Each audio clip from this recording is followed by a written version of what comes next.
Afrikaans huistaal vir graad 1. Maatjies, vandag gaan ons sommer bietjie lekker saam gesels. Kyk na hierdie prentjie op die skerm en dan luister jy mooi wat juffrou sê. Hierdie gesin sit by 'n tafel. Kan jy sê wat hulle doen? Ja, dis reg, hulle eet.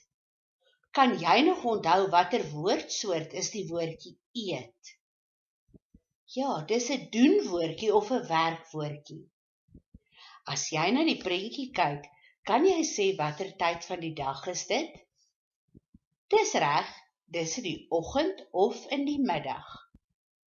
Kom ons kyk 'n bietjie na die kos wat hulle eet. Hulle eet slaai en broodjies. Dink jy die kos wat hulle eet is ontbyt of middagete? Dis reg, dis middagete. Kan jy onthou wat jy vanoggend vir ontbyt geëet het? Ons kan verskillende kos eet vir ontbyt.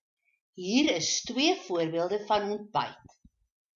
Pap, en ons kry warm pap of koue pap. Of eiers, worsies, spek en gewoonlik saam met roosterbroodjies.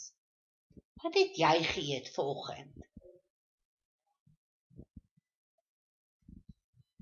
In die middag eet ons middagete. Middagete is gewoonlik 'n ligte ete. Ons kan 'n toebroodjie of 'n slaai eet. Hier is nog voorbeelde van toebroodjies. Jy kan 'n roosterbroodjie maak en hom smelt sodat die kaas lekker sappig binne-in is. Jy kan ook 'n toebroodjie maak wat bestaan uit verskillende lae met gesonde kos tussenin. Ons aandete bestaan gewoonlik uit gekookte kos. Dis rys of 'n aardappel met vleis en groente. Onthou maatjies, ons moet al ons groente opeet. Behalwe vir ontbyt, middagete en aandete, eet ons ook ander etetjies tussenin. Kan jy dink waar eet ons nog? Dis reg, ons eet by die skool, tydens happietyd. Mamma pak vir jou 'n gesonde kosblik en ons eet dit by die skool.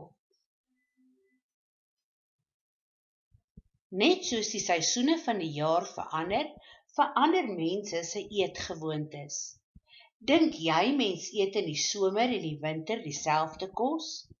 Nee, beslis nie. In die somer eet ons roomys en meer vars vrugte.